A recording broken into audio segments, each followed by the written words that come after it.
Hey, you. Yeah, I'm talking to you.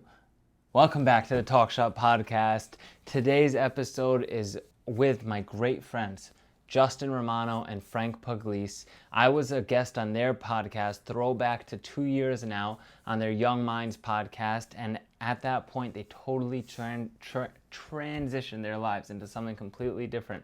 I love them to death. It's a wonderful podcast. They're big health nuts and they're crazy into life and health and adventure and all these great things. They definitely know what they're talking about. They're very smart guys, and I think everybody's set to learn a lot of information from this podcast. So I hope you guys enjoy. Thanks for tuning in, and listen till the end. I'm dropping a surprise over there. You are now listening to Talk Shop with Allon Avgi. Okay, so what's up, guys? Dude, not much, man. This is like a throwback to back in the Young Minds days. I know. Hello, everybody. Welcome to the Young Minds podcast. Oh, God, that makes me sick.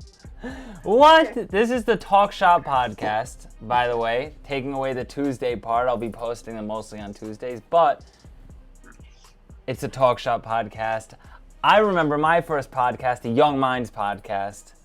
Fuck yeah, baby. There it is. There we go. I gotta get closer. I keep disappearing into the universe.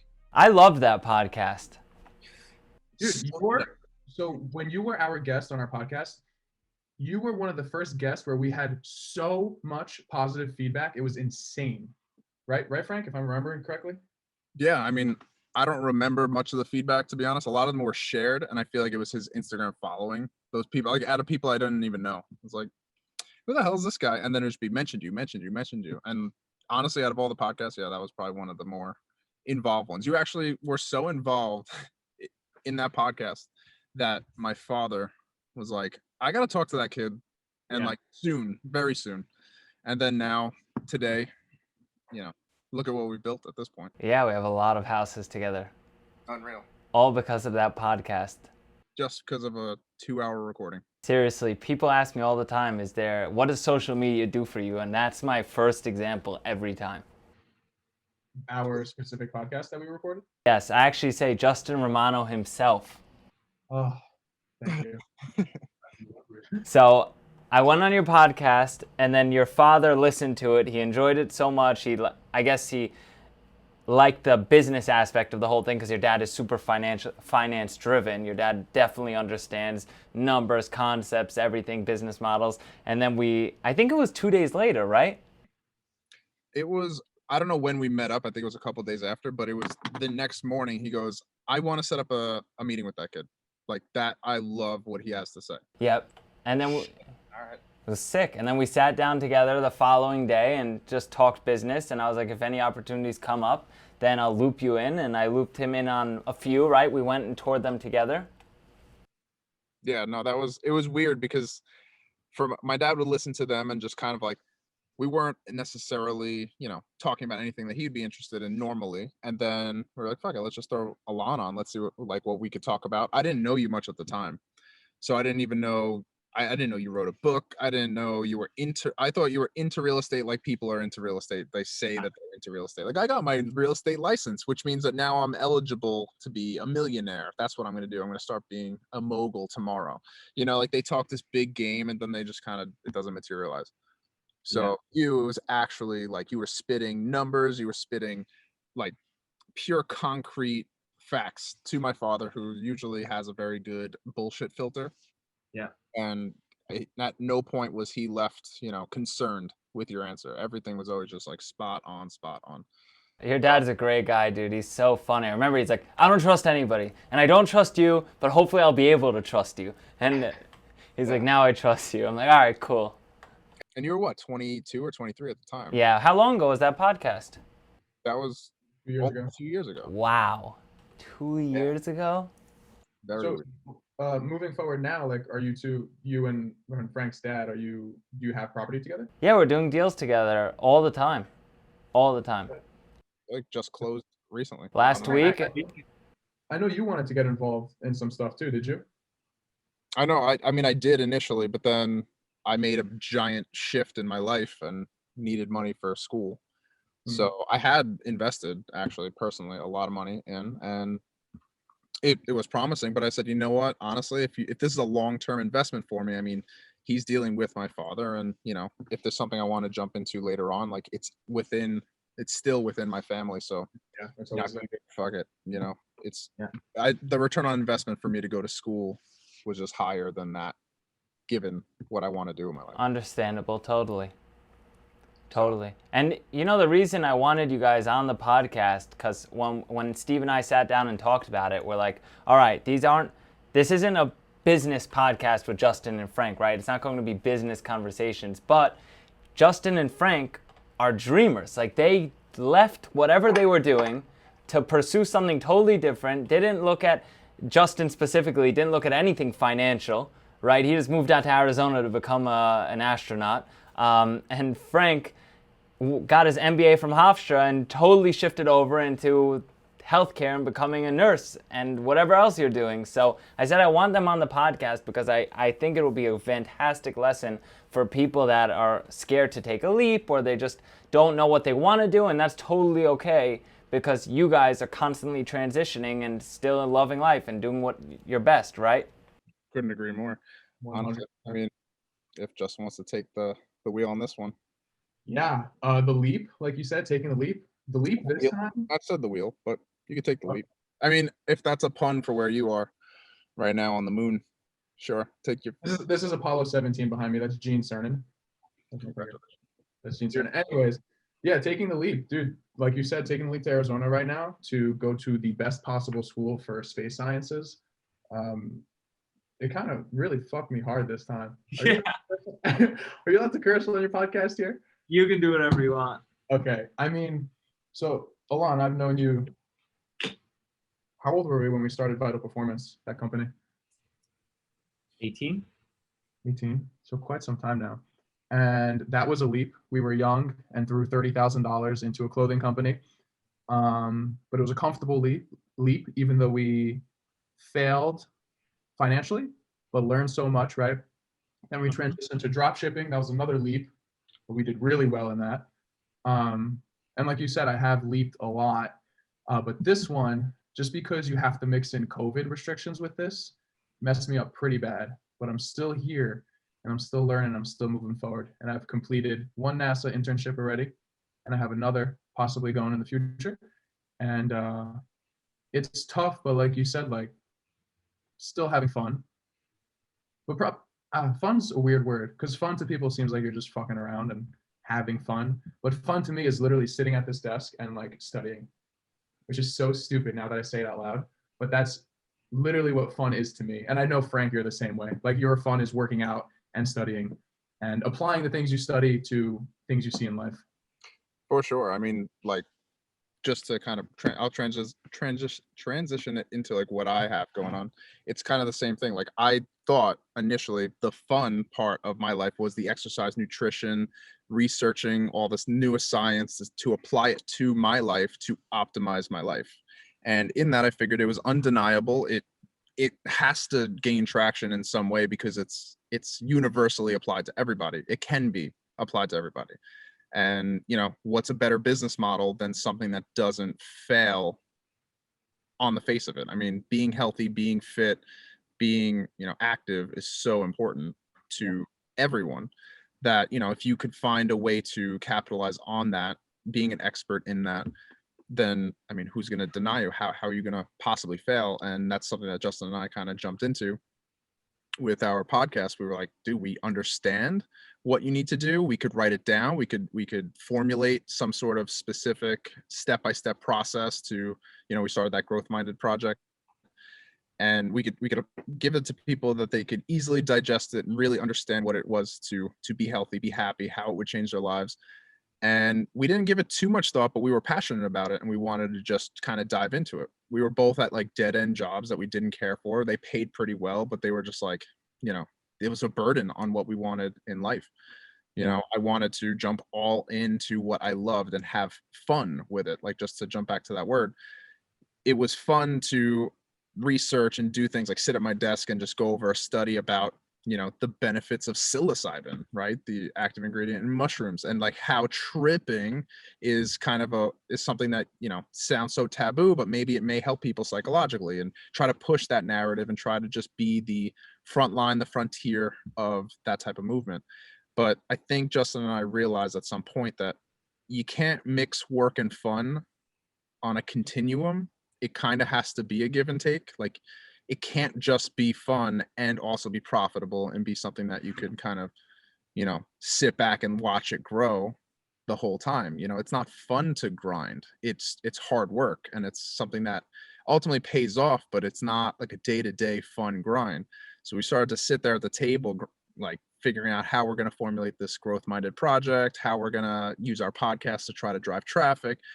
And it sounded fun, but it was, honestly, to me, it was miserable. I just felt so insecure about what I was doing, even though the idea was great, and then making the leap to doing something else, like a structured school, which we destroyed in our podcast. We would talk about how much of a ripoff school was and how bad it was financially, how bad it was for your time, an hour and a half lecture that yielded you nothing that I could do in about 20 minutes.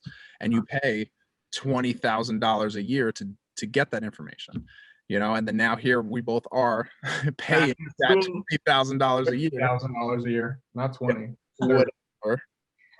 Like in a structured way, kind of going back on what we said, but you got to swallow your pride sometimes, and you got to do what maybe you thought you didn't want to do, but maybe there's a reason why you didn't want to do it in the first place. Maybe you were scared of the truth that maybe you do have to work a little bit, and you do have to I don't know if I agree with all of that, because you did take a leap. You guys rented space, became trainers, kind of left behind that old life, right? You got your MBA from Hofstra, and you were working in healthcare, but on the business end, and then you transitioned. You totally jumped into something new and took that leap of faith, and you realized it wasn't what you wanted. You didn't die. You know what I mean? You're still alive, and it was a great experience for you. And then you said, I want to go back to school, and this is what I want to do. Yeah, for sure. But what I'm saying is the idea of going into something because it's fun or because you enjoy it so much. Like, I still to this day enjoy health, fitness, and research on things that I find interesting. And that's what I wanted to capitalize on with our podcast and our branding and that project that we were starting.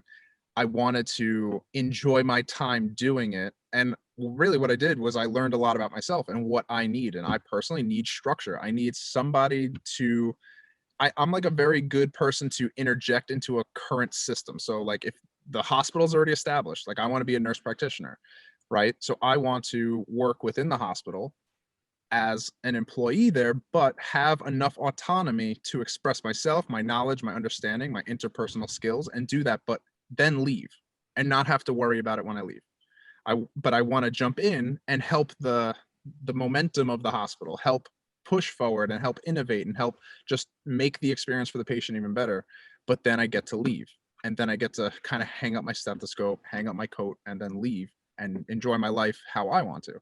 I didn't know that before. I figured it would be like a 24/7 party with Justin and I at the podcast studio, like it was Rob Dyrdek's Fantasy Factory. Like I really thought that's how it would be, and it wasn't realistic. I think what Frank and I realized was that, yes, we loved fitness and wanted to have fun, and we saw other people make a life out of loving fitness and promoting it. But I think at the end of the day, we realized that we, as selfish as it sounds, like we liked all the knowledge we had and just keeping it for ourselves. And because we would tell people what to do, especially as trainers. You show people, you don't even tell them what to do, you show them why you need to do it and how this will help, and they just like, nobody cares. They're paying you all this money, they're like, nah, whatever. And at the end of the day, we're just like, you know what, this information I'm going to keep for myself, I'm going to apply it for myself, and I'm going to continue studying other things. So now we're selfish with the fitness information, definitely. Yeah, because it's so valuable to us, but we've spent so many years of our lives applying it and enjoying it and seeing what it's worth. And you can't hold people by the hand. And I think you go into it expecting people to just adhere to it like you did, and they don't. People don't pick up on things that they're not interested in. And you could lead by example all day, but if no one shares that passion, it's very hard for it to spread, as quick as you wanted it to. It's funny. I spoke to somebody about this, and I was like, I feel like nobody cares. Like, I'm teaching all these things in real estate, business, all this stuff, and people ask me the same questions when I post a video about it. Like, I just posted a video explaining the answer to that. So why are you asking me when you could just watch that video? Or why are you not listening, you know, and even if they do, like, they hear you, hear what you're saying, but they don't listen. And it bothers me sometimes. And the person I was talking to said you're not charging enough. I was like, well, what do you mean, right? And he's like, you're not charging them enough. Like, he does one-on-one consultations with people for like 2 months, and he charges them $20,000. I'm like, all right, well, you're a really big influencer, so it's a different story when you're that big of an influencer because you have the audience to come to you. But I understood what he was saying, because if somebody's paying you $20,000, they care. You know, they need to know. I never even thought of that. But you're putting out free information, and you're building a fan base, and you're building, if it's 1 or 2 people out of the 10 to 15,000 followers you have, that's enough, given the fact that it's something that you're doing on the side. You're not doing it as your number one main focus. Like, you're trying to get this brand or whatever image you're trying to build here.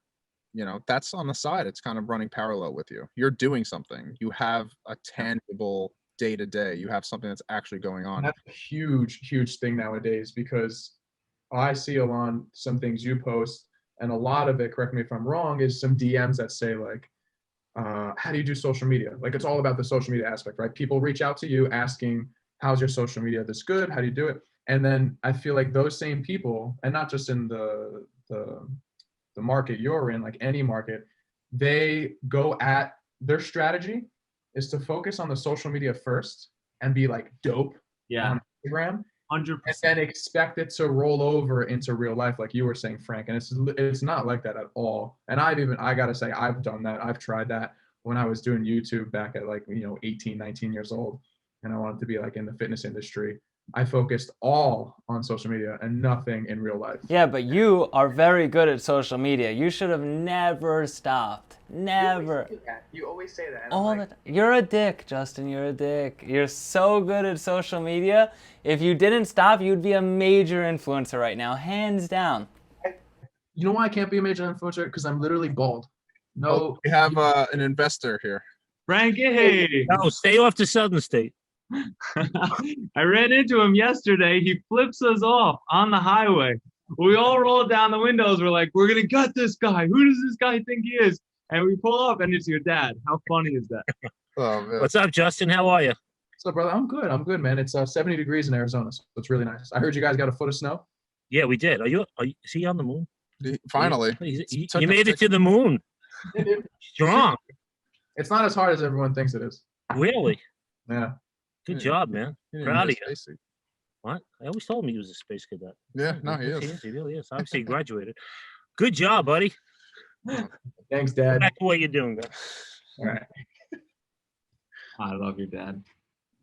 Oh, man. But yeah, Allon, you're not focusing on social media first and doing everything. You've already, actually, even before you started social media, you had such a big presence in real life. I mean, the connections you have, that's one thing about you. If I'm ever talking about you to someone, that's like the number one thing I talk about, how good you are at talking to people and making friends and making connections and like long-term relationships. When I drive in the car with Allon, right, when he's driving and I'm just shotgun, the kid in like a 30-minute drive will call 6, 7 different people just to say hi and like keep in touch. And the whole time I'm sitting there silent and like he's just going off, calling. It's all Allon does. Yeah, no, I noticed it's a work ethic. I mean, it's really just the work ethic itself. I wondered, I mean, I have a question for you. So I know that you're very big. I don't even want to say you're very, very big in your faith, because I don't even know if you are, but I mean, you're very strict with your faith. Like, how does that actually affect you? Like, how do you apply that to your life? And how does that actually get you to move forward? Like, does it inspire you or structure you in any way? Oh yeah, that's first off, that's a great question, and nobody's ever asked me that before. So that's a very good question. I'm happy you asked it, because the first thing that came to my mind was respect. The second thing that came to my mind was ethics. So I have a ton of respect for older people and people that have done anything remotely close to, admirable. Like anybody, like you guys, just the risks you guys are taking alone, like I heavily respect you. You know, I cannot judge Justin for picking up and leaving to Arizona. Meanwhile, a lot of local kids might say, I don't know who's saying this or whatever, but I'm saying like, oh, what's he going to Arizona? Like, like just judging and being Chris said it. Chris said it. So, Wait till I come back home. so anybody that's like, first off, I'm not, we don't judge as fast. That's at least how I was brought up. So I guess it can be said like the religion, lashon hara, you don't want a bad tongue, but that's how I was brought up in my house. And then ethical, like I don't screw people over. I don't have any reasons to lie. Sometimes when I'm saying things, I might be off by like, a few numbers. If it's like 7 days, I might say 9 days, or I'm just like not exact on that, but it's not like I'm lying, it's mistakes. I'm super against lying and not having respect. It's all about respect and staying ethical. And then now, do I push hard? Do I do things as, crazy as possible all the time and push the boundaries? 100%, but doing it all while having respect and staying ethical to who I am as a person. Do you but more my question was more like specifically to the faith. Like I feel like every faith has that common background, where that common format where treat your neighbor how you would love to be treated, things like that, like to show respect, to treat other people as equal. But like anything in particular to your selected faith, would that, like, how does it apply in any way besides that?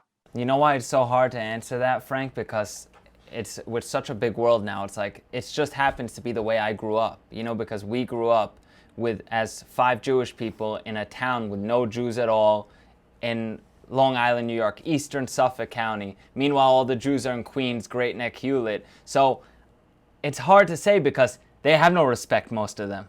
They're absolutely difficult to deal with. They don't have ethics, a lot of them. But I just happen to grow up in a house where it's like, you have to respect your parents because it says so in the Torah, and that's how we were raised, and that's how you guys are going to be raised. And, and I guess keeping kosher when it's been very difficult has taught me to, stay disciplined all the time. Yeah. You could have a steak once in a while, but yeah, kosher steak. I remember we're gonna go over your house, and I was like to Justin, I'm like, are there any limits here? Like, I want to bring a steak. I'm hungry. I want to have a steak. He goes, it's got to be. You can't cook it in his kitchen, and like then the pan has to get thrown out. I'm like, wait, what? Okay, I'm gonna go eat before I go there.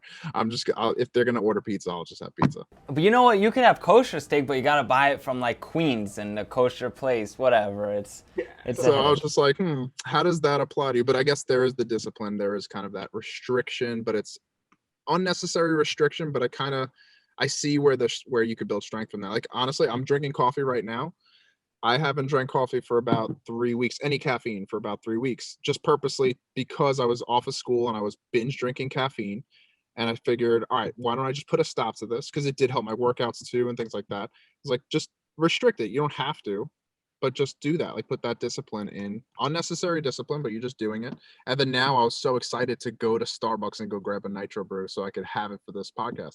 And I was like, see, you earned this. Like you restricted, it was unnecessary, but you earned it. Now it's so valuable to me. Now I love it. Like I'm cherishing this cup. I'm barely even drinking the whole thing because I'm wired. I'm just curious about specifics. How many milligrams of caffeine were you having before you stopped? Probably like 300, 350. Okay, and how was the first couple days? Your workout? None of that. If you stay hydrated and you keep yourself kind of constantly fed and constantly hydrated, it doesn't really hurt people. What happened? I mean, quick science lesson here. When you drink caffeine, it constricts your blood vessels, right? So it thins out that part of your brain. Like you basically have a smaller highway system in your brain. That's why you mix it with nitric oxide. Beats. Why? Why does it do that? But then, caffeine raises your adrenaline, right? And your adrenaline squeezes your blood vessels, makes your blood vessels more narrow so blood can go to your extremities. And then if you're using it in a fight or flight mode, but caffeine induces that chemically. So when you stop doing that after a long time, your body gets so used to that it's sending the same amount of blood right through. And now you opened up the blood vessels even wider, and that's putting pressure on your brain.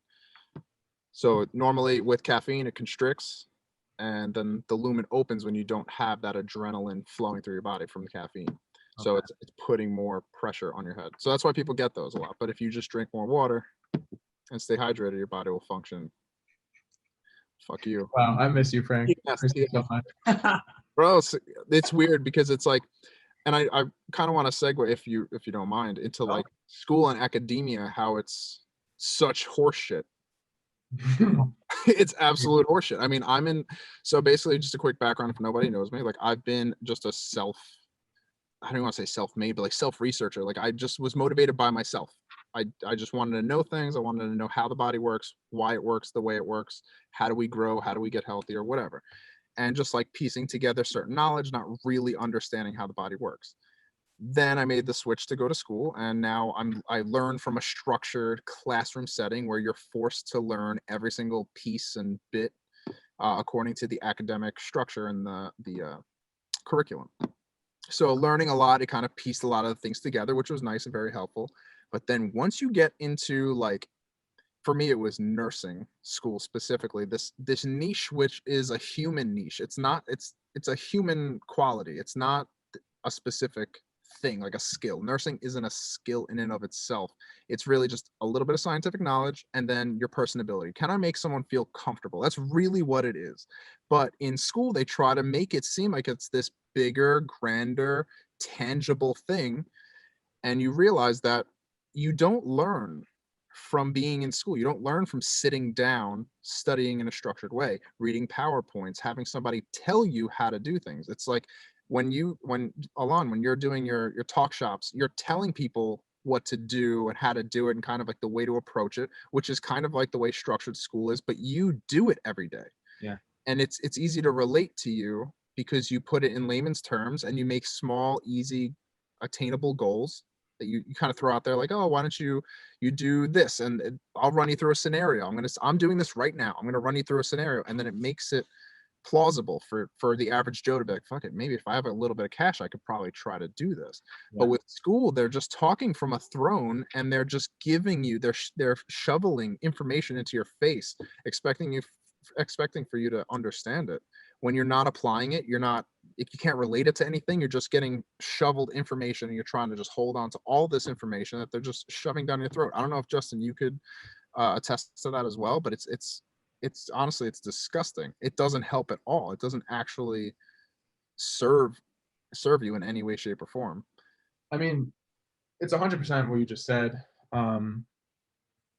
But for me, in the science space, like the planetary geology or just geology in general, you are supposed to supplement it with hands-on activities, which they've completely cut right now. Like they won't let you do anything, which in my head, I'm just like cursing at them, because how do you expect me or anyone, right? I mean, how many kids go to college right now?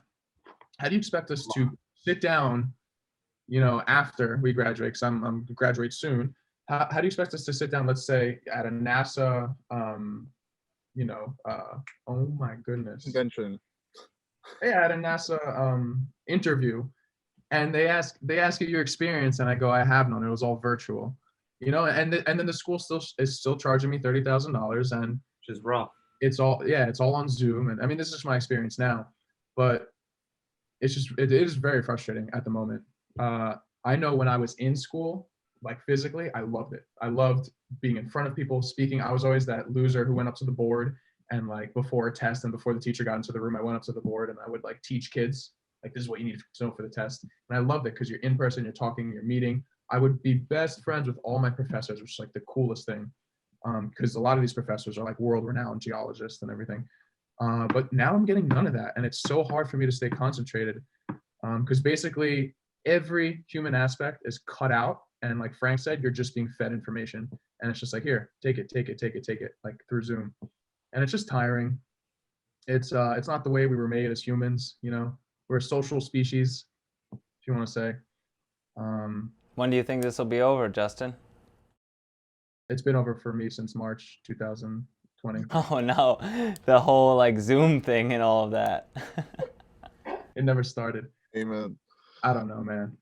It's because it's not something that, not to get political, you don't even have to. It's just, it doesn't make sense. It doesn't make sense why you would shut the entire country down and all the vital things that we we do as humans, as the kids. Really, it's really just the kids, like shutting schools down, gyms, like those things are vital. This is shit that we need to actually boost our immune system and boost our, for the kids, their sociability and their ability to prosper after this and not be traumatized by this ridiculous nonsense shutdown that we have. And it's destroying the quality of our education, which means that after, we're not going to, most of the population is not going to prosper because they're not going to know shit, on top of the fact that you wouldn't have known shit anyway from school. But the quality of what you're learning is absolutely diluted and just completely thrown to the side. The part that matters is thrown to the side, like the interactive part, going to a room, smelling the different air, being around people, having that cooperation. It's all gone. So now we have this, a giant portion of the population that's in school right now, whether it be kids or college students, like young kids, that aren't getting what they're either paying for or spending most of their time doing. So now what do you get after that? You get a generation of these people. If it goes on for another 2 years or so, for a year and a half or so, you get a generation of people who have this deeply embedded trauma, and how that's going to manifest later in business, risk taking, like you're big in the risk taking business, literally business, Allon. Like you're doing things that you don't know the outcome, and who's going to be who's going to be more risk adverse than the kids coming out of school now? You pay all this money, Yeah. you don't get an education, you aren't guaranteed a job because there are less jobs, and then now you're sitting around not trusting anybody. You think you're going to just take the leap of faith? You're not going to do that. But you know what, Frank? A lot of the people that are super risk averse went into college that way anyway. I remember college. First off, I can't believe I'm not, like, I'm very happy that I'm not experiencing what you guys are experiencing right now with college. I finished a few years ago, luckily, because I couldn't imagine what everybody's going through right now that wants to be hands-on and can't be in a classroom. Like, I would probably just drop out until it gets back to normal and, keep doing my business. But I have a business, so it's different. Most people can't just do that. I remember being in college, I picked everything on Rate My Professor. I learned how to scuba dive. I learned how to play the piano. I walked into classes, and the art professor, if I didn't like her attitude, I'd be like, I'm out. I am not taking this class.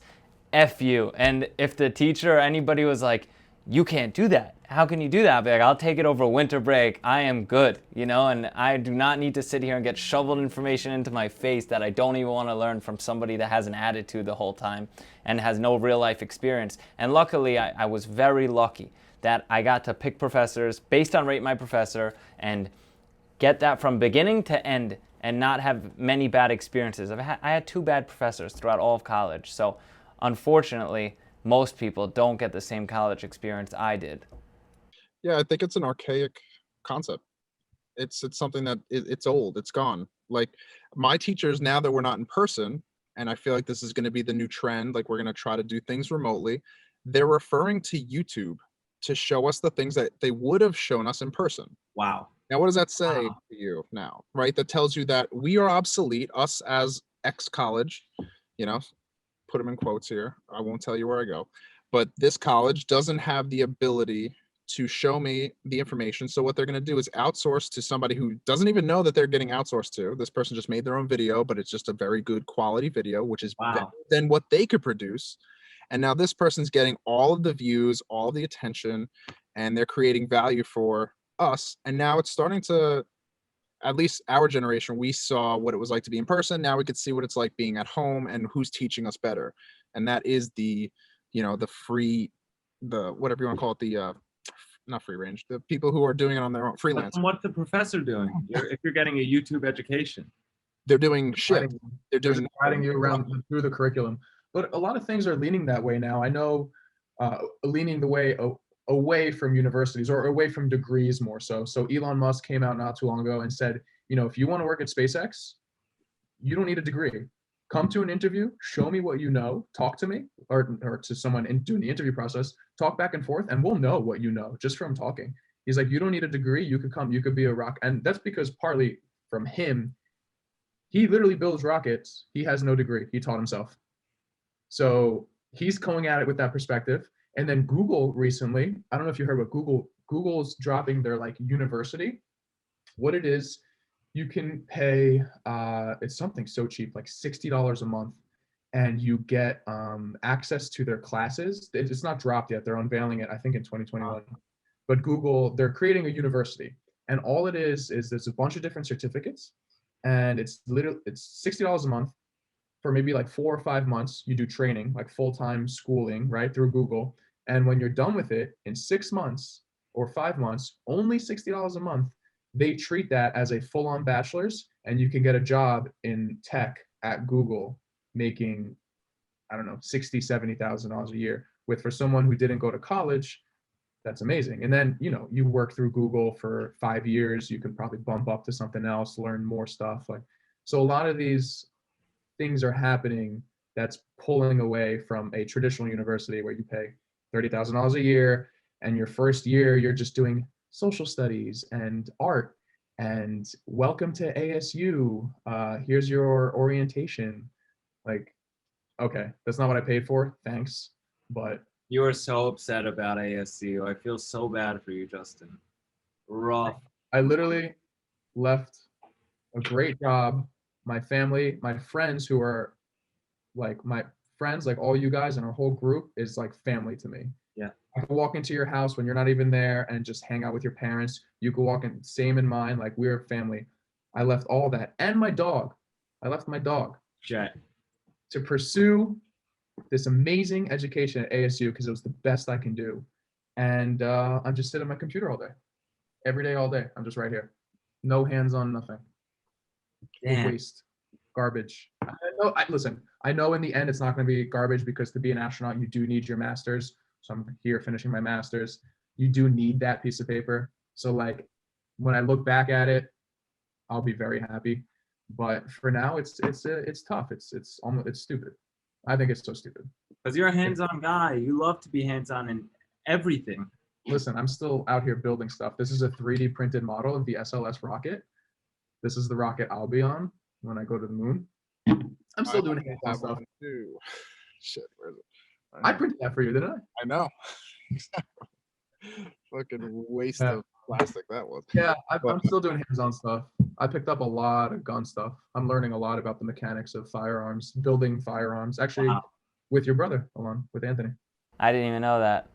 Yeah. So I'm still doing hands-on stuff, engineering some things.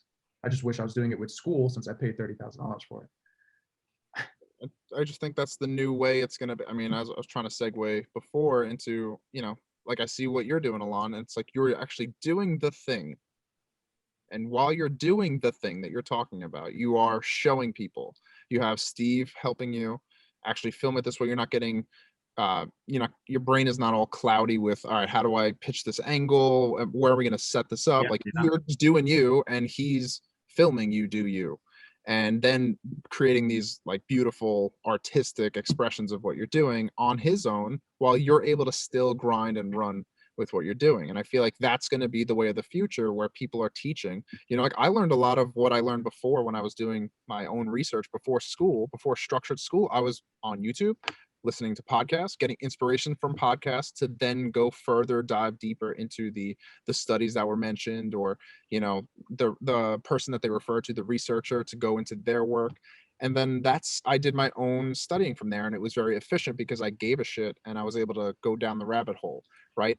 If there's no one to inspire you, then it's not going to work. If there's no way for you to be inspired to do what you got to do and really dive into it, besides feeling financially responsible because you're putting all this money into it, that's the better way to actually just do it on your own. And when you're creating content like you are, it's engaging and people are opening up their minds to it. And if it's, again, like I said, the 1 out of every 10,000 of your followers actually pick it up for real, and you could then partner with them, what was it to just create the videos and just kind of show what you were doing? That inspiration is priceless. I mean, that's how this social media thing works. A lot of people get caught up in the bullshit. I deleted my social media like off my phone. I still have it, but it's useless to who I am and what I want to be. For you, it's useful, right? For me, all it was doing was taking my attention away from what I was doing. I was just doing it for a couple laughs, maybe to see what people are doing, but who the fuck cares? If you're not running with your head down, you're going to go get there slower. Like for you, it's very useful. For Justin, I don't know how useful it is to you. I don't know what you gain from it. I don't know, but I feel like it's something that, it's not going to help you pursue your career. It's not going to help me pursue my career, but for you, Allon, it definitely does. I think a lot of people, they get short-circuited today because they're constantly checking their phone, constantly checking to see what notifications are there. I caught myself doing it too. Yeah. Oh, what's on the news feed? Like, what's going on? Let's just scroll down. Maybe there's something funny. I can be entertained. But that people don't realize that, 15 seconds to 2 minutes every day at a rate of what, 1,000 times a fucking day. Like, how many times do people check their phone? That's a lot of time taken away from you and your productivity. Yeah, I can't go on TikTok because I become addicted. It's very bad. What I've never downloaded TikTok. I never will. Never will. I've never even. It's like in the beginning I was like, TikTok psh, for kids, not for me. I'm a grown man. Never gonna happen. I signed on to TikTok 2 times. First time, I'm like, this is stupid. Never gonna happen. Second time, I think I accidentally clicked the app and I'm like, oh my God, that video was hilarious. And I just scroll up another one. I'm like, that was even funnier. And then 2 hours later, I'm like, what just happened? I'm hooked. It is really funny. Like, because I see a lot of TikToks, obviously, on Instagram. It is really funny. It's so easy to get lost in it. People are so creative.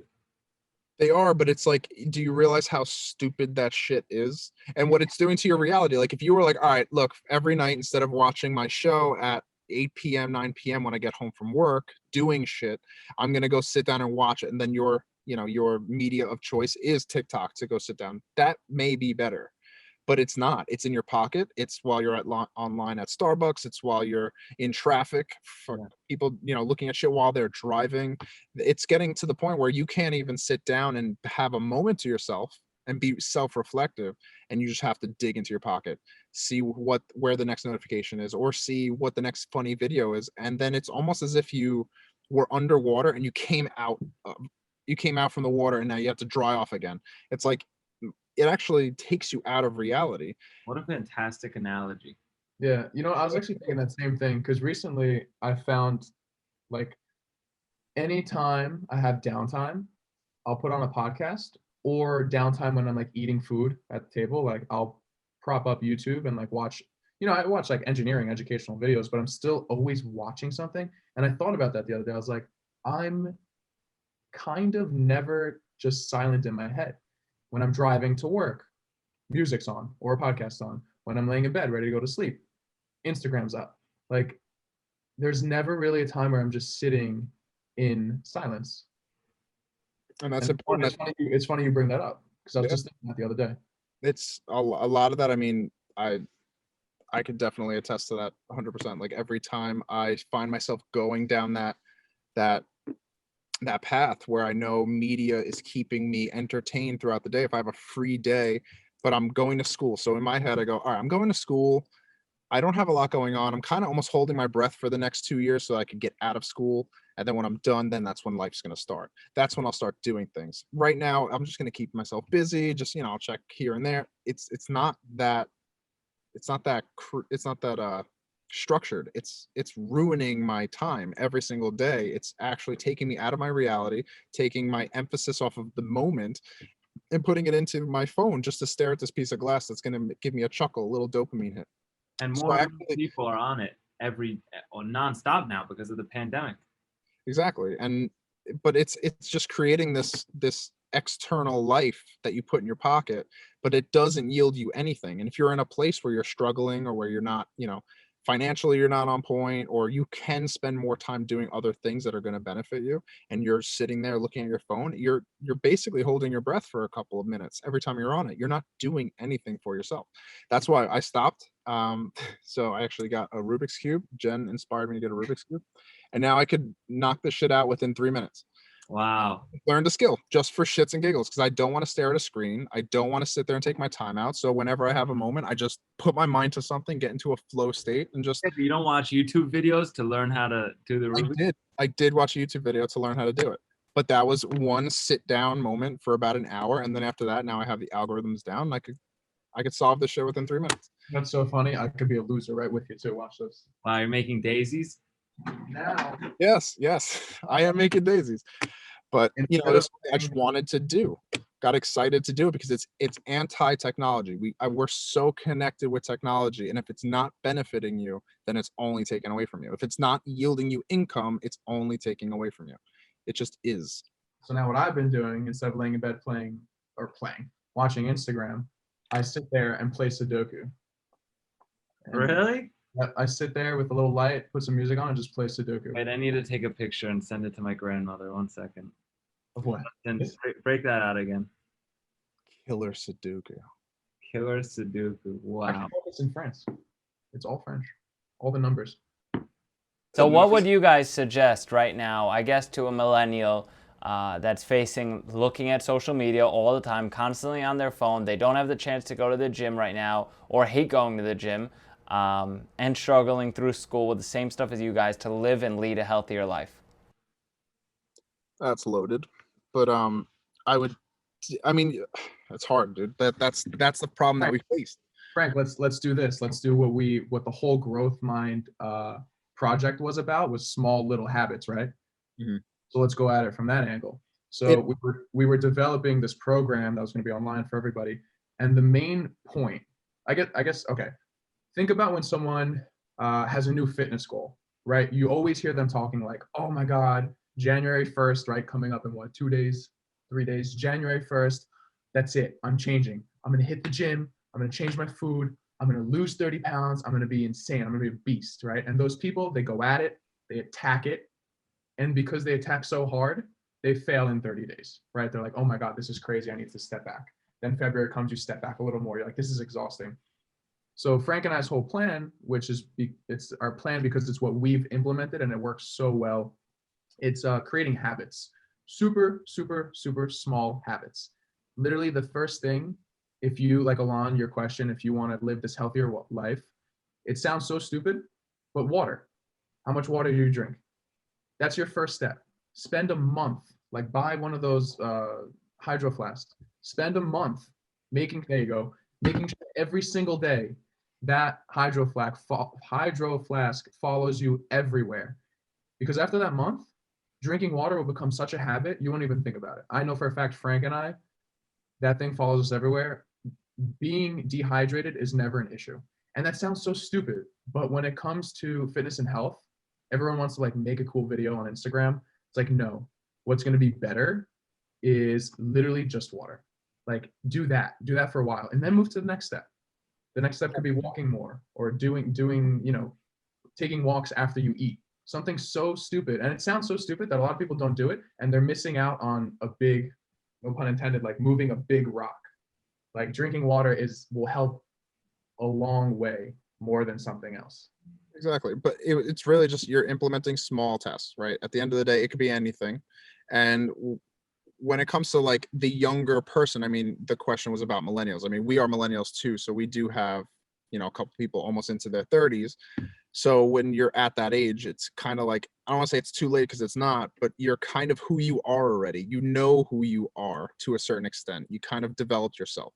So those little tasks may seem like too time consuming. You need to get more done now because you're in a rush. I think everybody's in a rush, and that's the biggest problem. Everybody wants to be at the top of the mountain with the helicopter ride. They don't want to do the hike, and that's not how it works. It's not a payoff when you could just purchase your way there or drive yourself there and not walk yourself there. Like you see a lot more when you walk somewhere than when you drive somewhere, right? You create more of a rich experience on your way there.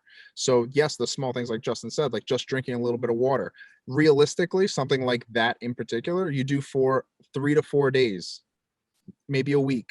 And then after that, you implement something new. Like you step in the gym twice a week and you do slow cardio and you wear your sweatshirt. If you're insecure, like people are insecure, that's why they don't go to the gym. People feel, like everyone's looking at them. No one's looking at you, things like that. Just to get over those little fears, because when they jump in, like Justin said, on January 1st, they sprint.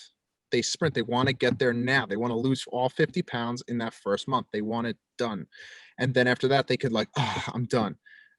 No, your life goes on. You still have another year after that. What are you gonna do? You're gonna gain the weight back. You're gonna, create all these new bad habits again. You're gonna reopen those bad habits. You can't do that. You have to take your time. You have to go slow. Everybody's in a rush. You gotta slow it down. And then like you could actually sit down and think instead of always being on Instagram, instead of always looking at the person next to you. You have to just relax, sit down and focus. You're not dead, you're alive, right? You can You can afford the time. It's okay. I'm almost 30 years old and I'm just starting another undergraduate degree. I know it's going to take me 4 total years to be my ultimate goal, which is my nurse practitioner, but I don't care. I'm going to be alive in the next 4 years. Why not use those 4 years to become that person? So if you're going to be alive, if you know you're going to be alive for the next at least a year and a half, 2 years, right?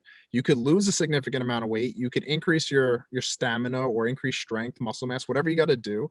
But if you do it at a slow pace and you don't overexert yourself and don't overwhelm yourself, it will be a lot easier. It will happen. It will happen, but if you're just doing this like, all right, so 5 days a week, we're going to do chest, back, shoulders, legs, and abs.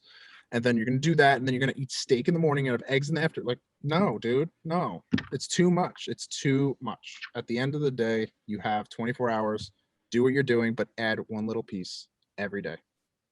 And you'll be a lot better off. Nobody's looking at you in the gym because they're looking at Justin. I know, dude. I can't go to the gym with him. I have to wear a sweatshirt every time I go. That was great feedback. That was great advice. Seriously, I don't know if you guys even realize, but you just triggered something in my mind while you guys were talking about small incremental tasks. That reminded me when I read Tim Ferriss's book, Tools of Titans, and a lot of big dogs in every different field said something so similar, and one of them was cold showers every morning. And you just triggered that in my mind, and I'm gonna go start cold showers again tomorrow morning because I totally forgot about it. Have fun. Cold showers are the best, and Justin and Jen, my girlfriend, don't agree or don't understand. It's No. Whoa. You don't I understand. agree. I get the science. It's just, do I like it? No. Well, maybe that's what you need to do. What's the science behind cold showers? Okay. So, What is it? No, the heat shock proteins. well, it's kind of that, but basically what it's doing, your body, it's the same thing I was talking about with caffeine to a certain extent. There's things called chemical hormesis, basically hormones. Your hormones are changing, or environmental hormesis, making your hormones change. Basically, all that means is either you're putting something in your body that's metabolically or chemically changing. So like caffeine, that's raising my adrenaline. Environmental hormesis is like a sauna or something happening from the outside to you. So the cold is shocking your body and your body thinks it's going to die. So it shunts all of the blood from your extremities and brings it to your vital organs. And by doing that, it also increases adrenaline because it thinks maybe you fell into a lake. Maybe you're in a situation where you're fucked and you need all the energy you could possibly use to get out of that situation. So Wow, it I didn't know ramps this. up adrenaline, it ramps up a bunch of these cold shock proteins, basically the opposite of a sauna, same concept as Justin said, they're just cold. And your body's in a repair mode because it's like, dude, we're gonna fucking die if we don't do this. So it ramps up healing and it decreases inflammation because inflammation will cause you to send more blood and things everywhere else. So your body's creating this chemical concoction of things that are helping promote growth. When you control the outcome, all you're doing is twisting a dial, but your body thinks it fell into a frozen lake. Did you say what happens to your organs? The blood rushes to your organs? It shunts blood, so basically stops blood from the extremities. So it's pulling from your arms, it's pulling from your legs, because that's not a vital organ. Okay. Your vital organs are your digestive tract, your brain, your liver, your kidneys, your heart, like those things get the blood and it's pulling blood away. Okay. And then when you get out of the shower, because you're controlling the environment by just turning that shit to cold, but your body thinks you're dying. So when your body thinks you're dying, it produces on its own all these positive, good, healing chemicals and adrenaline. And then when you turn that environment off, that bad environment, and you're safe again, your body goes, wait, what? I gave you all those good, all right, fine, just have those chemicals. It's just like, it's like a GoFundMe for a little bit. You just get all this cash and there really wasn't a crisis and you're fine now. Now you get to walk away, Oh my God, it's GoFundMe. I love it. So When I do a cold shower, I like slowly, incrementally get colder and colder. And Frank calls me a pussy. See, there you go. There it is. He calls me a pussy. He says you have to just cut it. So just make sure, Allon, when you do it, you go from hot and you just crank it to cold. Otherwise, take your shower first. Don't take a cold shower. Yeah. Take a cold cleaning shower. Like clean yourself, do it. All right, cool. You happy now? 90 degrees. Turn that bitch. Shit. Then you're fucked. and then you got to do the dance. You have to spin though. This is Oh yeah, big time. You have to spin because if you sit in one spot, you get used to it. Turn around like a rotisserie chicken the whole fucking time. Just cold hitting the surface. It's a new surface every time. So Frank tries to take cold showers with Jen. He's crazy on a whole nother level. Not with Jen. No, she has no chance. She's never gonna go in a cold shower on her own, at least. If I make her feel like shit for not doing it, she'll do it. She's like, I'm not doing that shit. Fuck you. You could do anything else. I'm taking a cold shower first thing tomorrow morning. It takes balls to do it, man. And right now in the winter when the pipes are cold, oh, dude. You know what? It went great. Like, it was hard for the first week, and then it was just great for like 3-4 months. And then I just stopped, I just didn't, Same. Same. I stopped out of nowhere, and I don't know why, but I just did stop. Sometimes you're in a rush. Sometimes you're just like, I don't feel like taking a shower this morning. Yeah. But there was a time when my pool was open, in like the beginning of May. I would just run and jump into my pool in the morning. It was the first thing I did. I'd drink a little bit of water, and I'd go jump into the pool, and then I'd get out, and it was basically my shower for the morning. But like, I'd shower at night. But like, it was instead of taking a cold shower, it just worked better in my routine. I'd dry off, and I'd feel amazing after I dried off. Though during it's panic mode. And I felt great the whole day after I took that cold shower. Like, it was a game changer. Well, you're technically winning, right? Like, in the beginning of the day, you're setting the tone. I won. I did something that I wanted the result, and I got the result immediately. So today is already a good day. Like Justin told me a while back, he goes, his way of doing it was to just make his bed in the morning. And I was like, making your bed, because that's pointless. You don't make your bed in the morning, Frank? Frank doesn't make his bed, and I gave him so much shit every day. I don't make my bed. I make my bed every morning. Justin, I'm with you 100%. Thank you. But I'm denying my own advice right now. I'm doing it. And I allow myself that. I'm fine with that.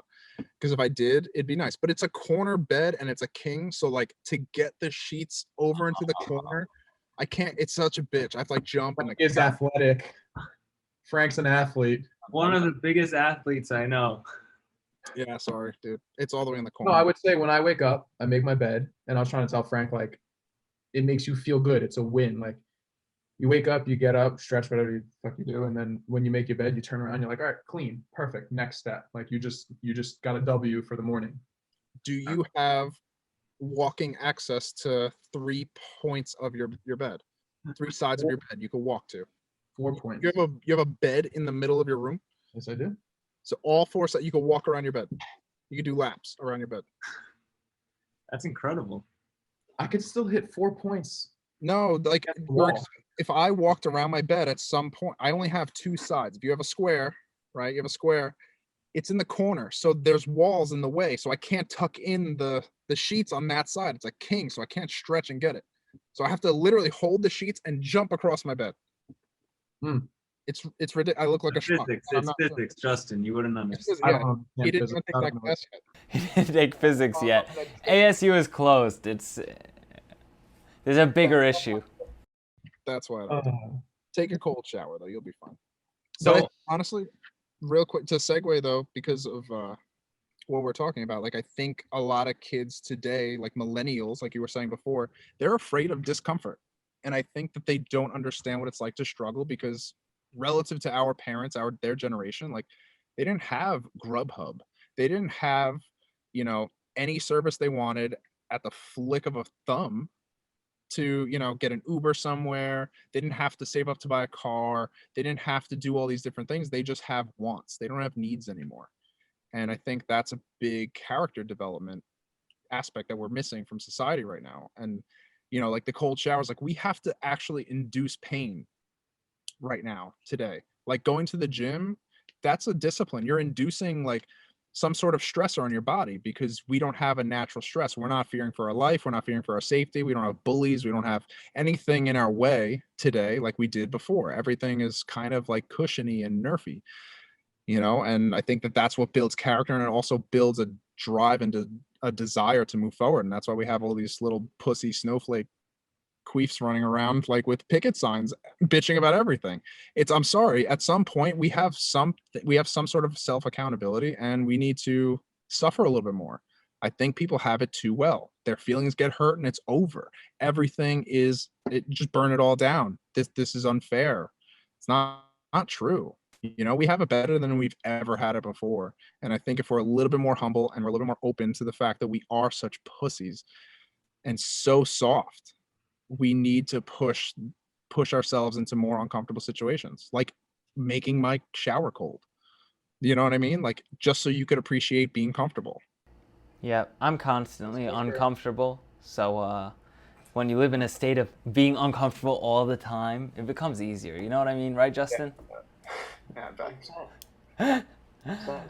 No, I love putting myself in uncomfortable situations. Like it makes me feel alive. You know, I don't drink coffee. I don't do drugs. I don't even drink. So I think like my drugs is constantly putting myself in crazy situations and being uncomfortable, taking cold showers, making huge investments, even if I don't have the money, and just figuring it out all the time.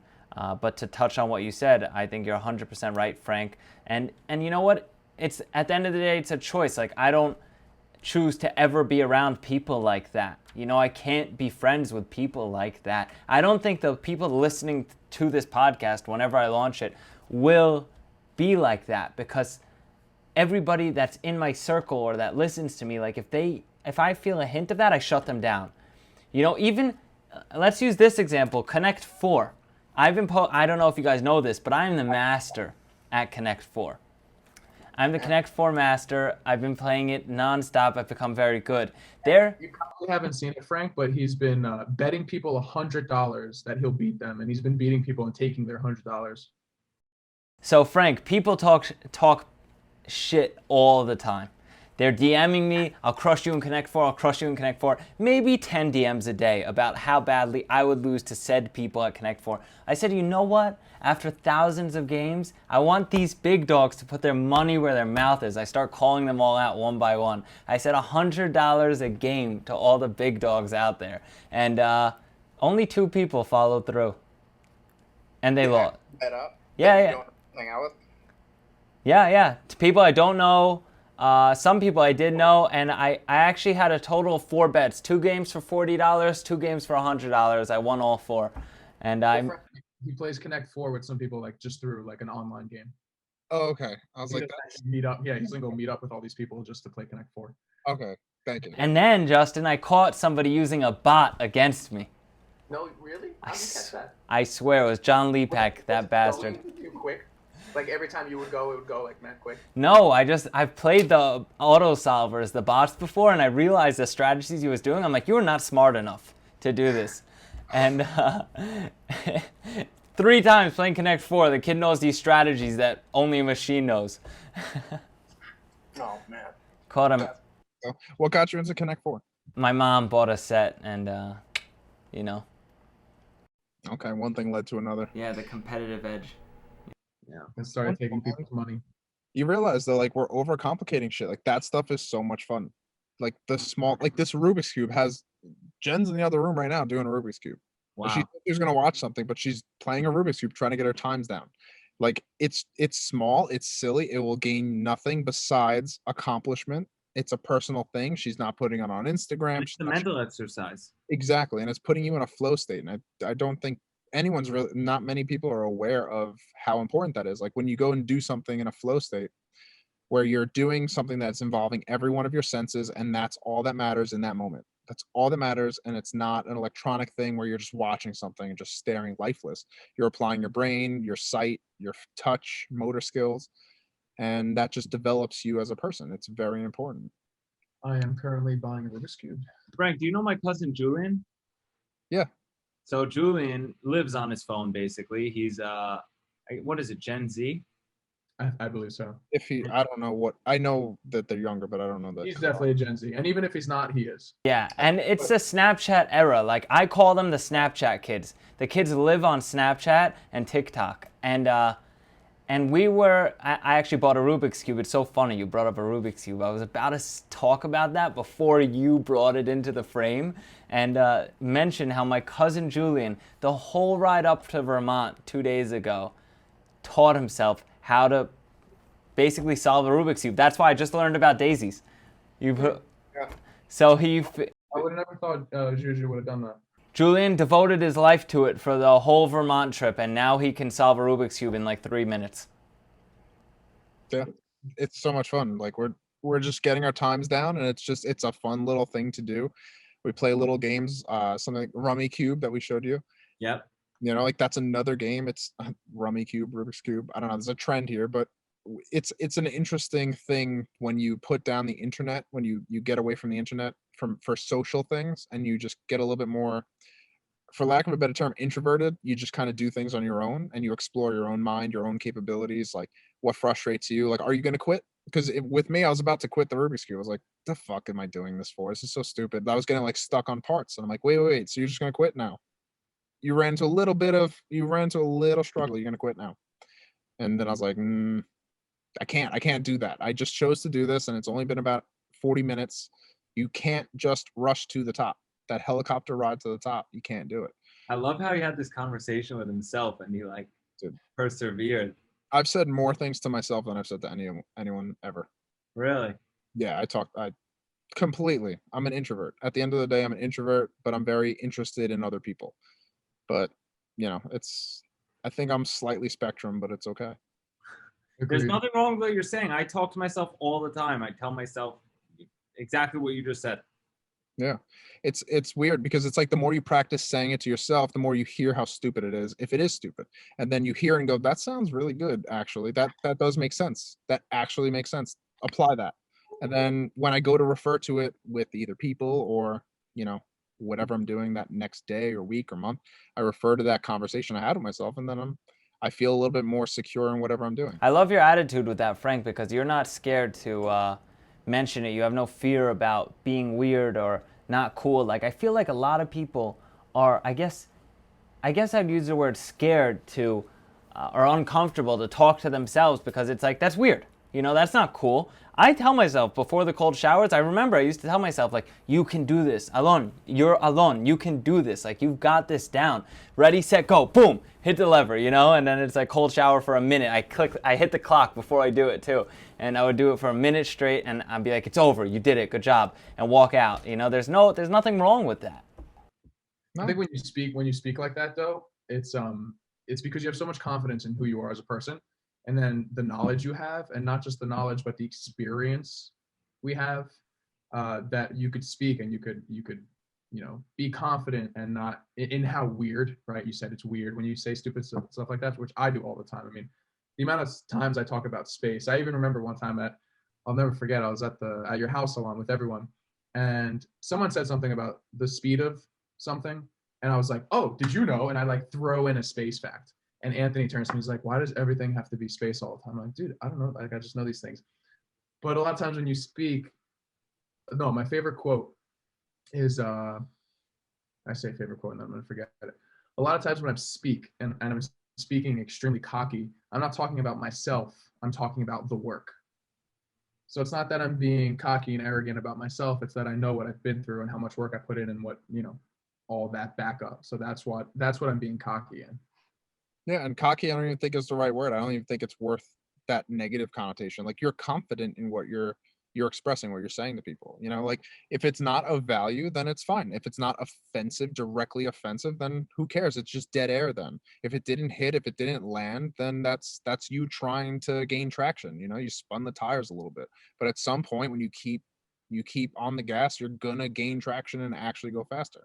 And then it's, every single new thing is another dead start, and it depends on how much traction you gain on the next one. It's really not a big deal. I mean, failure is awesome, and like bombing a joke in front of somebody, like trying to throw out an analogy and falling flat on your face, like those are skills that you're practicing in real time.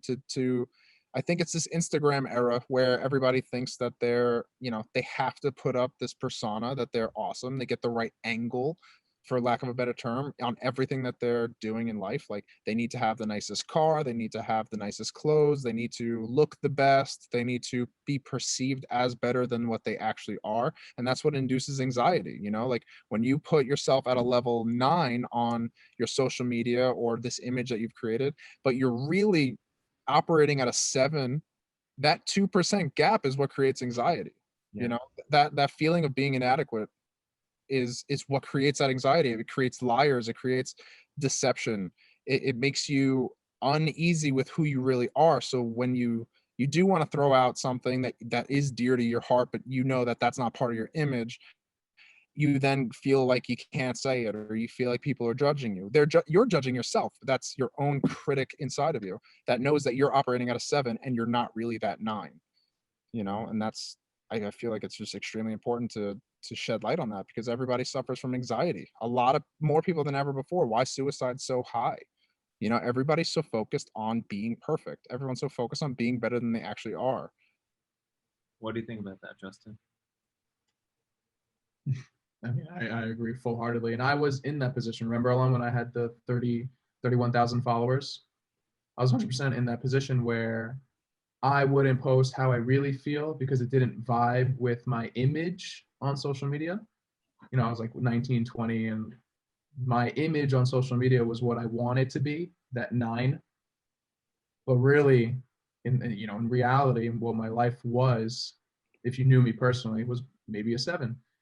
And it fucks with your head. It 100% fucks with your head. And that's why I gave up that account. I deleted that account, and I was like, I just want a personal account. Friends, family, whoever else wants to follow me for anything I want to post, whether it be science, space, some photo of my dog.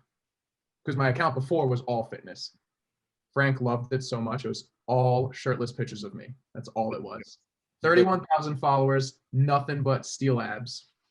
In all seriousness, I think that conversation that you just brought up, Frank, speaks to more people, whether they like it or not, than that even follow me or that I know, because I was just soaking in those words. Like, seriously, you're on the money. I was thinking of people that I know that are living that way, and they have anxiety and they're scared to show certain things because of that image they have on social media. I mean, so well said. Seriously.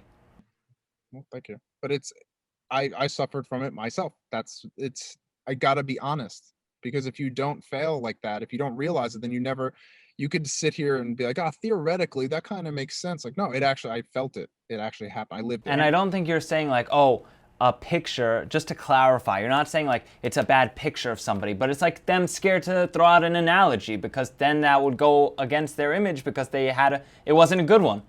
Like. Yeah. Like, I could say there's a bunch of things that I'm a straight man, right? I'm not gay. But if I'm in the gym and I'm there with my girlfriend, we're working out, like, dude, that guy's fucking ripped. Like, look at his arms. Like, look at that shit. Like, I'm not gay, but I can appreciate something. But I could say it out loud and not feel like that's ridiculous. I'm not like, oh, I want to go over there and suck his dick. You know what I mean? I'm not saying that. I'm not being ridiculous like that. You know what I mean? Like, I'm not scared to admit things that may sound ridiculous or may not be the greatest, the most well said sentence. And maybe it's clunky, maybe it's chunky, and it's not as eloquent as I wish it was. Okay, you failed. Now what? Now you're just going to work on that. You're going to just continue to sharpen that blade. I still have another 70 years to live, hopefully. You know what I mean? Like, I'm going to get better. And then I'm going to look back and be like, yeah, I had to fuck up in order to know who I really am. And if you just continue following your, for lack of a better term, intuition, like it's you feel like whatever's coming to your brain, just say it. Who cares? Like, if you're honest with yourself, if you're honest with the people around you, then nothing you could say will be offensive because people know what you mean. You're not dancing around the reality trying to come up with this perfect word concoction. You're just kind of being yourself, and more people like when you're yourself. It's inspiring. Yeah. Even if you're not perfect, who the fuck cares? I'm not perfect. It won't be perfect ever. So that's, I'll just throw that out there now. Clear. 100%. Yeah. But I don't know. I don't know. I think more people need to hear that. I think more people need to understand that that's the world that we're in right now. It's kind of a dick measuring contest amongst everybody, where you just think that the bigger the better, the more money the better, the faster the car the better. But are you enjoying that, or are you just doing that because you know that that's what people aspire to do, or people look up to that and you want to be looked up to? Yeah. And I see like what you're doing. You're not in a flashy, I mean, you're in a Raptor, but I'm not flashy. You're not at all. Like, you have a sense of style, you do what you got to do, but I know behind you have these multi-million-dollar assets that are gonna mature, and you're gonna be in a very, very good place if you're not already. And I don't want to talk about finances, but like it's true. And you don't show that you are, you go on vacations, you do all that stuff, but like you're enjoying yourself. That's you're not putting this giant clickbait like, look at my truck, look at my house, look at all this stuff, be a millionaire fast. Like But that's not important, you know? not doing that. And you could if you wanted to, and it wouldn't matter because you ultimately will be that. But if you're staying humble, it's just easy to live that life when you're humble. Again, you're living within your means, not financially, but like the way you rate yourself as a person. Yeah, and financially. Yeah, that too. But I mean, like that's clear that you are doing that. But like the image on Instagram to get people to adhere to what you're doing and kind of follow you in your footsteps, because I think what you're doing is super important. I think more Thanks. people need to be doing what you're doing, or at least nipping at some of that knowledge that you're spreading right now, because it's universally applicable to everybody.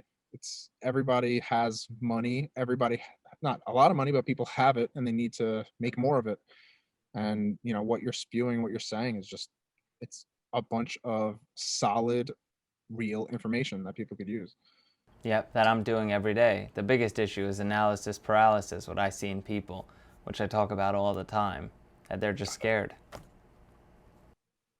You know, I run into that all the time. I'm a very deep thinker, as Justin knows, as you may know. I think all the time. I overthink things. But if you could think about something over and over again and you come up with the same answer, then that's the answer. Unless you're not being honest with yourself. I make some impulsive decisions and then I go, "Ah, you stupid asshole. What'd you do? Why'd you do that?" Like I made some silly investments. I've lost a lot of money in them, and continued to do it until I sort of broke even. And then I was like, I can't do this anymore. I'm impulsive. I'm not cut out for this, but it's okay.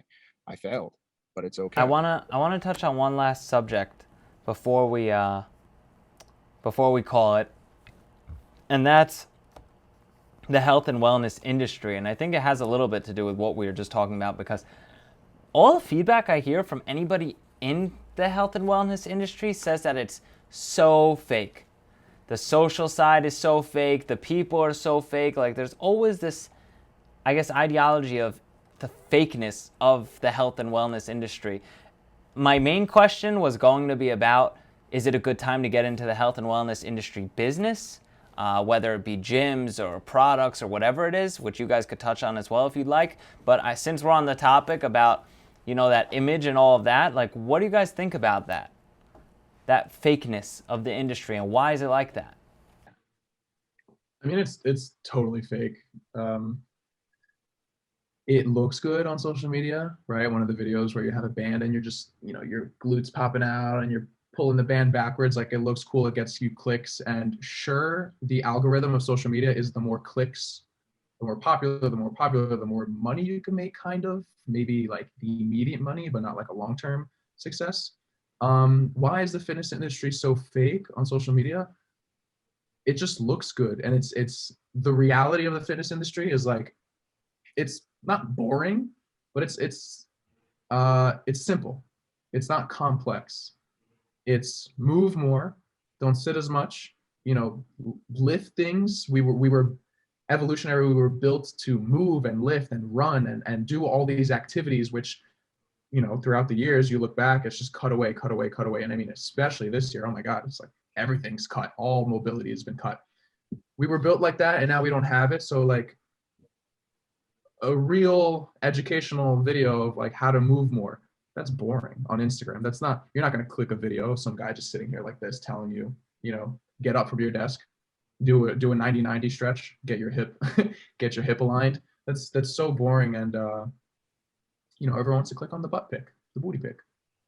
Yeah, I mean, 100%, I agree. I think what they've done in every industry really that has gained traction in social media, it's a matter of like tapping into our evolutionary desire, and that is to be the chosen one, to be the sexy one, the stronger one, the faster one, the one who possesses the qualities and traits that we want in a mate. It's all running in the subconscious. So when you sit there online and you look at Instagram, you see this perfectly lit photo, slightly airbrushed, the abs are just popping out, the veins and the striations and all this shit.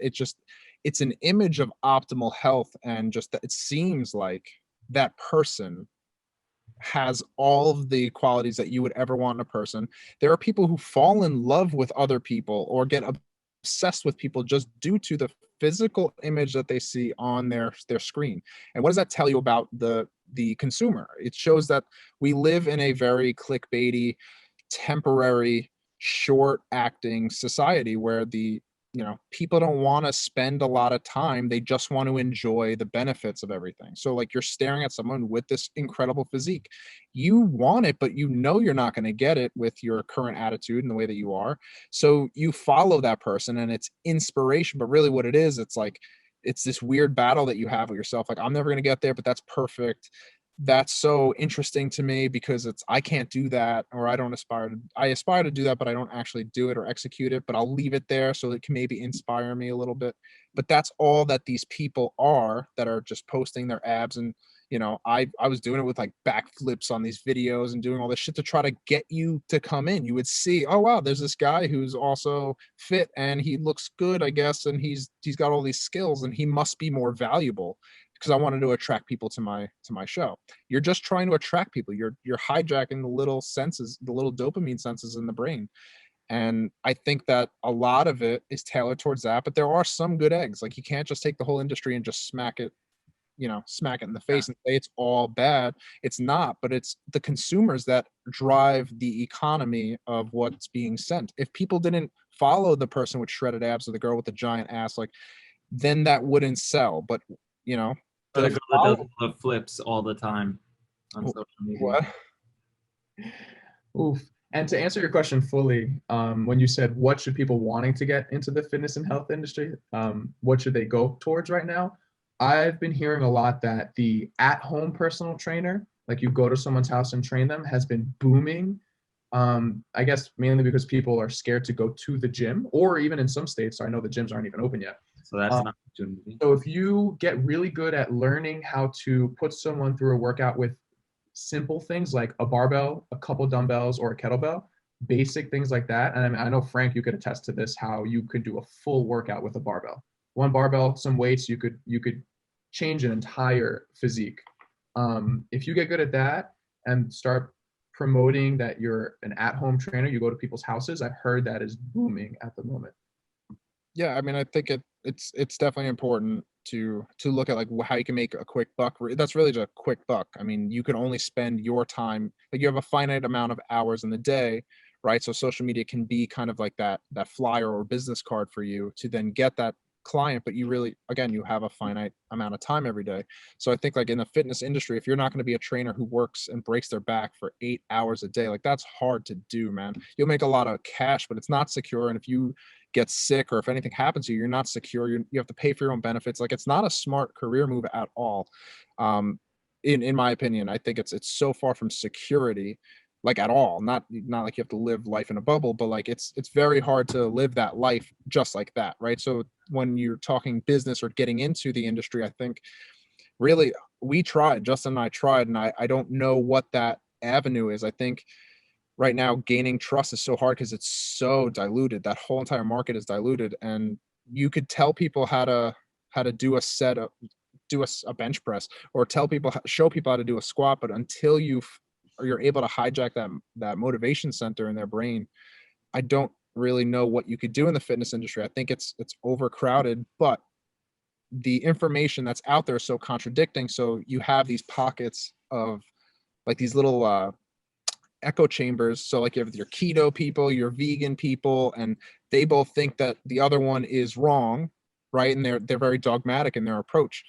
There are plenty of different outlets that you could go to that are objective, like Mind Pump. Justin and I listen to that's a really good podcast to listen to. But then they also have a nutrition section. They also have workouts that are really, really good and constantly evolving. You're listening to them and getting inspired. Like, those are great outlets, but like, it's very hard to be successful in that industry if you're not really providing much value. And it's difficult to do that, unless you're doing what Justin said, like, you're advertising yourself and then you're going to the person's home to train them. It's not a great industry to get into if that's your case. Like, you have to have something going on and then do that on the side.